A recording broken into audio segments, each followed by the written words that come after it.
통태입니다. 오늘은 다른 주제가 아니라 취직과 취직 그리고 그거에 마땅한 페이에 대해서 얘기를 해보려고 해요. 학원이나 취업연계센터 또는 대학교 등등 취업과 관련된 상담을 하는 데서는 모든 포커스는 이 취직, 오로지 취직을 시키는 데만 포커스를 둡니다. 근데 뉴스에서 여러분들이 보시고 여러분들이 체감하시고 우리 세대, 저 같은 경우는 지금 40대 그 앞에 있는 39세예요. 그런데 저를 포함해가지고 후를 봤을 때 저는 딱 중간이라고 보는 나이인데, 많은 분들이 이 취직에 포커스를 둘 것인지 아니면 이 페이에 포커스를 둘 것인지 이 부분에 대해서는 좀 많이 다루지를 않으세요. 뉴스에서도 많이 나오는 얘기가 일자리는 많다는데 취직을 기피한다, 또는 반대로 얘기하는 거는 일자리가 많은데 취직할 사람은 없다, 뭐 이런 얘기를 주로 포커스를 다뤄요. 근데 이거는 정말 잘못됐다고 봐요. 우리가 지금 경제 성장이 되었고, 경제 성장을 지금의 20대들이 한 건 아니에요. 30대들이 한 것도 내가 봤을 때는 아니에요. 그 전 세대, 지금 40대 이상의 세대에서 이미 경제 성장에 관련된 거는 많은 노력을 했고 그만큼 피해를 많이 본 분들도 계실 거예요. 특히나 지금 60대에 계신 분들은 뭐 경제 성장에 있어가지고 그때 당시에 20대일 때 경제 성장을 끌고 왔다라고 할 수 있는 세대가 60대 이상의 세대라고 저는 생각은 해요. 하지만 가장 꼰대스러운 나이가 또 60대 이상이기도 해요. 근데 이 부분을 솔직히 말씀드리면 저는 여기서 삭제하고 싶어요. 내가 잘해서 내가 어떻게 해서 내가 한 세대다, 이거를 내세우기 전에 지금 현 20대 30대의 세대를 좀 생각을 하면서 이 취직 얘기를 해야 된다고 봐요. 기본적으로 돈을 많이 벌기 위해서 취직을 하는 거고, 내가 안정된 생활, 그러니까 돈 플러스 안정된 생활을 위해서 취직을 하는 건데, 지금의 직장들은 어떤가요? 예전에 90년대 이제 우리의 직장 세대는 90년대 직장은 돈과 안정을 거의 다 잡혀 있는 세대였어요. 그런데 이 90년대 직장을 다니시던 분들은 IMF를 맞았죠. 그러면서 이 모든 것이 무너졌고, 이때부터 경제 자체가 이제 직장이라는 거는 솔직히 말해서 정말 월급을 위한 거죠. 월급을 위한, 하루하루 먹고 살 수밖에 없는 정도의 월급을 받는 직장인이 일반 직장인이에요. 그러니까 막 상복권 뭐 이런 고위급이 아니라 아주 일반적인 샐러리맨들, 일반 직장인들은 그냥 월급만 받아서 생활만 할 뿐이에요. 그걸로 인해 가지고 뭔가 특이한 부를 가치를 누릴 수 있다, 이런 건 1도 없습니다.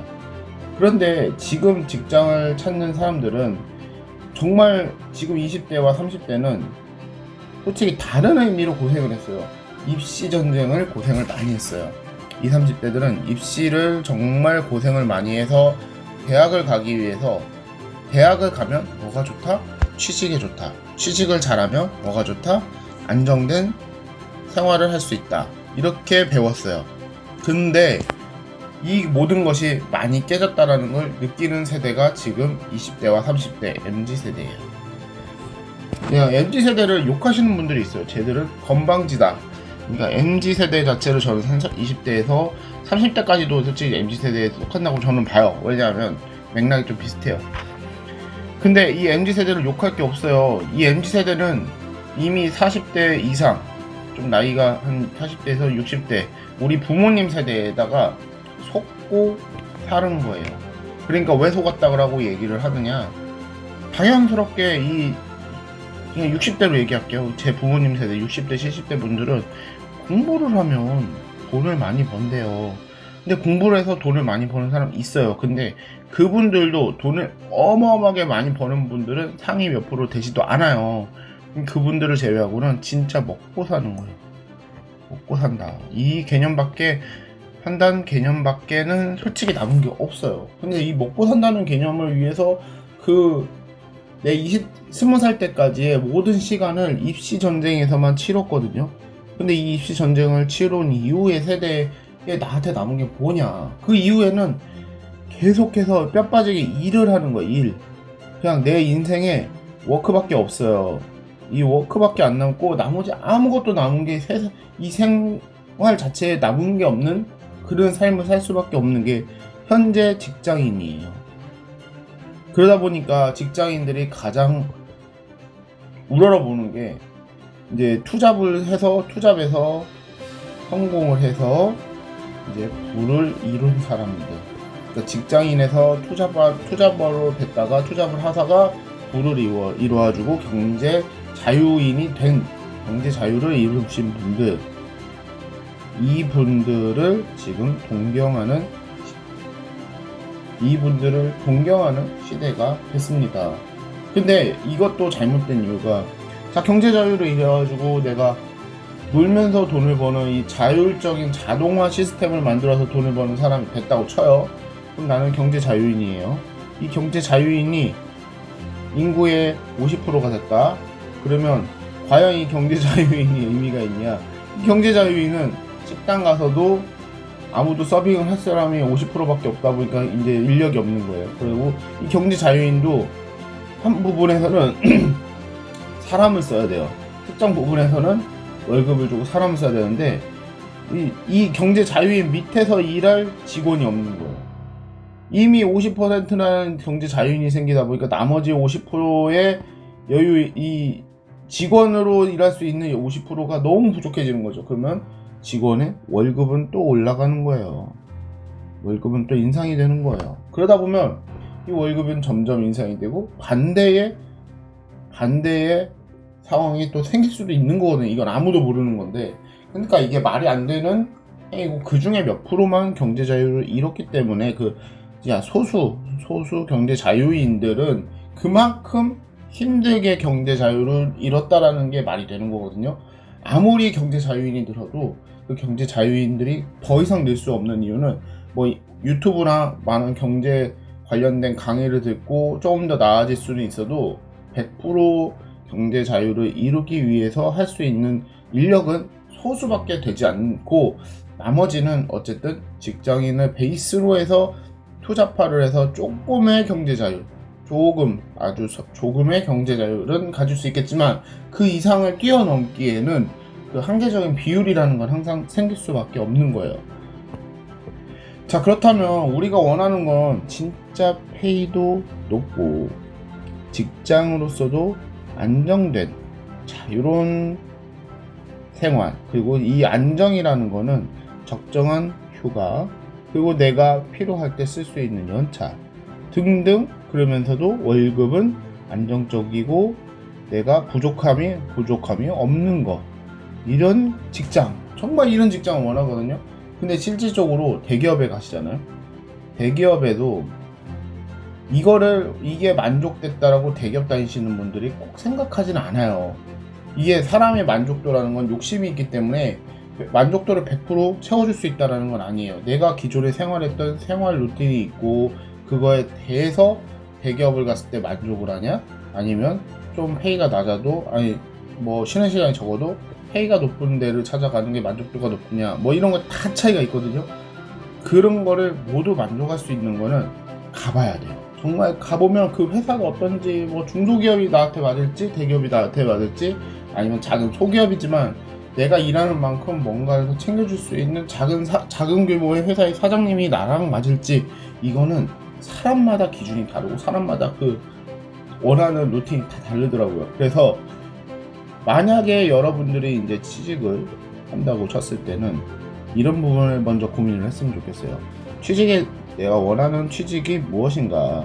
내가 원하는 취직은 돈이냐, 아니면 시간적 여유이냐, 아니면 안정성. 그러니까 안정성이라는 거는 이제 롱런을 할 수 있는 안정된 직장이냐, 뭐 이런 여러 가지 부분을 따졌을 때 한 5가지에서 4가지 정도 추스를 하죠. 그런 거에 부합하는 회사를 한번 우선은 가보셔야 돼요.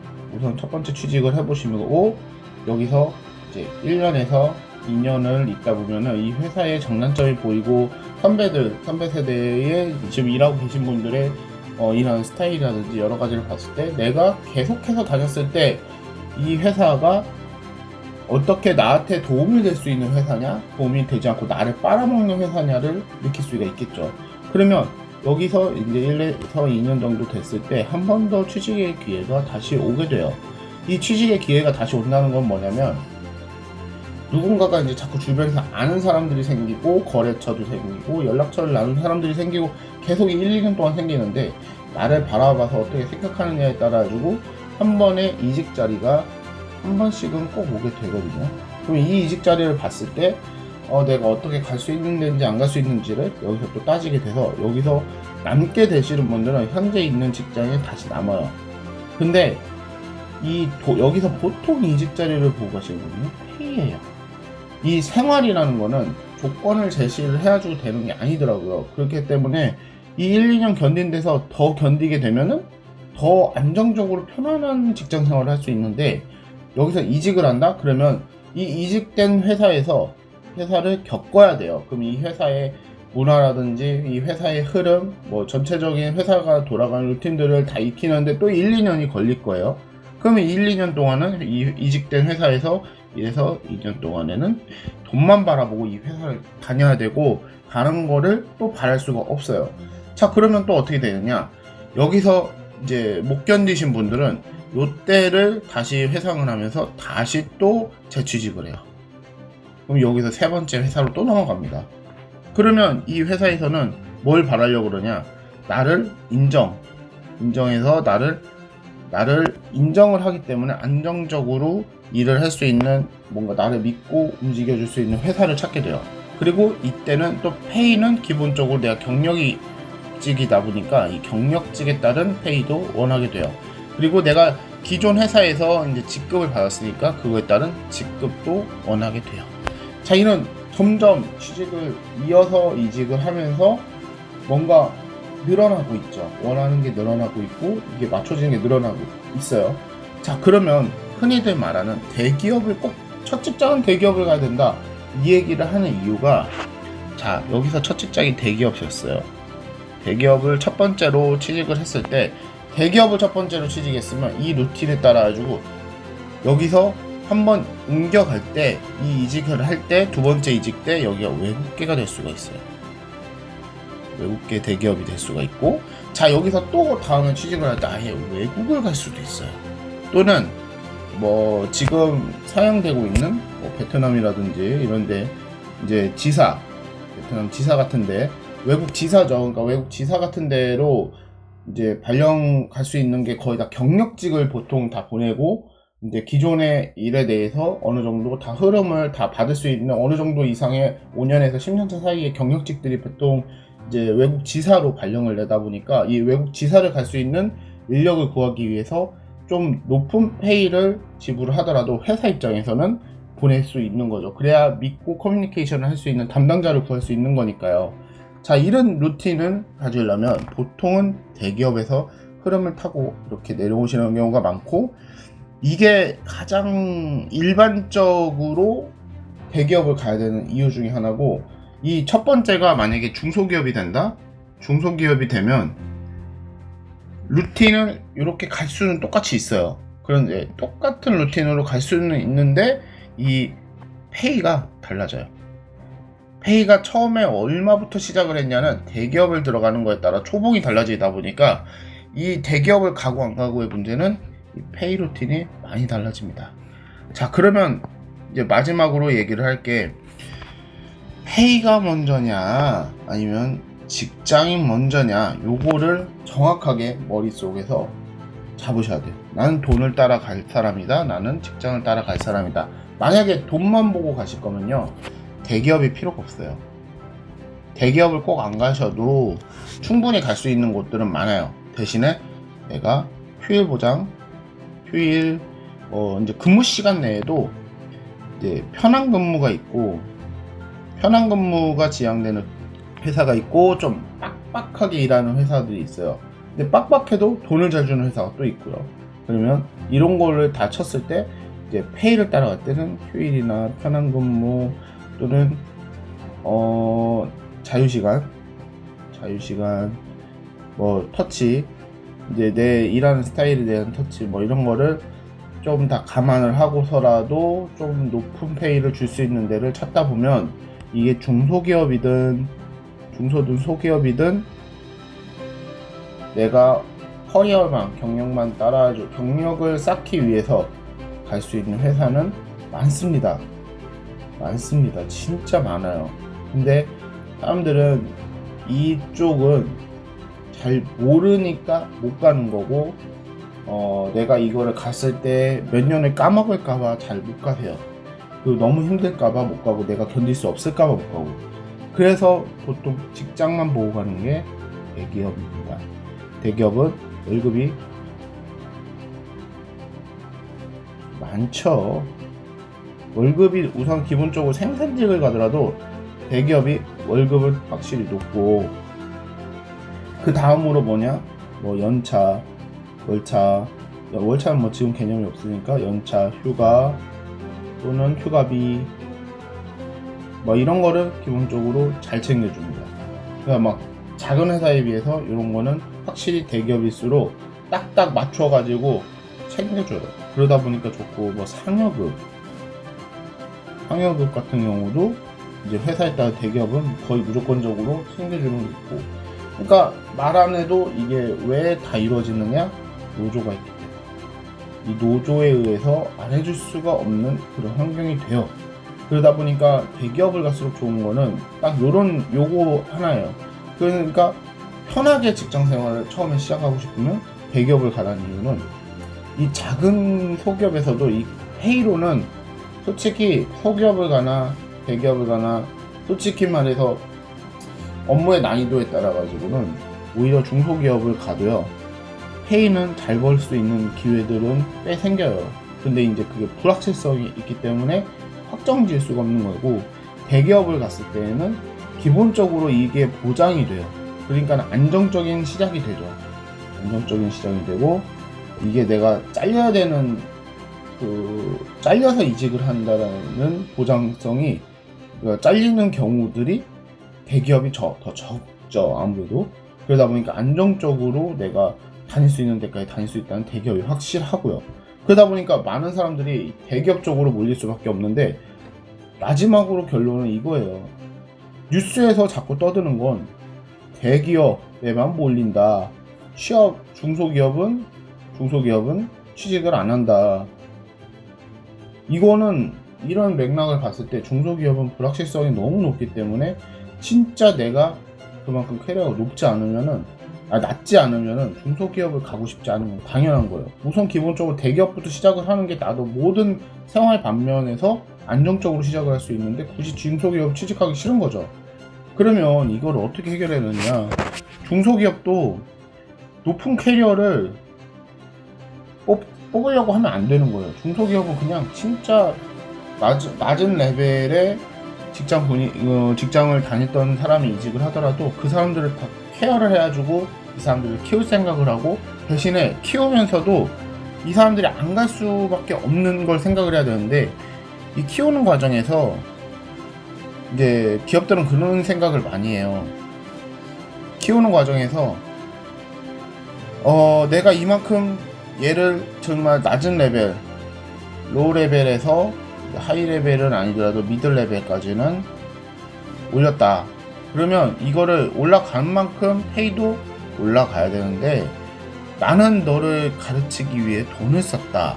라는 개념을 안 가질 수가 없더라고요. 그런 개념이 생기다 보니까 이 기본적으로 월급적인 부분에서 생기는 이 페이를 인상을 낮게 해요. 그러다 보면 이 사람들이 어디로 가느냐? 그 경력을 이용해서 이직할 수 있는 데는 결국에는 안 갈 수가 없는 게 돼요. 그러니까 중소기업은 항상 사람이 부족하고 사람이 없다 가고 그런 얘기만 나오고 있는 건데, 정작 중소기업 쪽에서는 그렇게 생각을 안 하는 거죠. 그 사람들이 그만큼 이 대기업에서 누릴 수 있는 것들을 주려고 해보시고, 이제 그 회사의 지분도 나눠주고 뭐 이런 거 지분을 살 수 있게도 기회를 주고, 뭔가 우리 회사의 비전도 보여주고, 회사가 멀면 멀은 것만치 그 페이를 더 주던지 기숙사를 지어주려고 하고 이렇게 해야 되는데, 그거는 솔직히 말해서 불가능하기 때문에 중소기업은 더 클 수가 없는 우리나라의 구조를 가지게 되는 거죠. 그럼 어떻게 되느냐? 결국에는 또 대기업만 계속 커지고 사람들은 계속 대기업만 계속 가려고 하는 그런 사회가 되고, 결국에는 중소기업은 자꾸 생겼다가 없어졌다가 생겼다가 없어졌다, 이거를 계속 반복을 하는 거예요.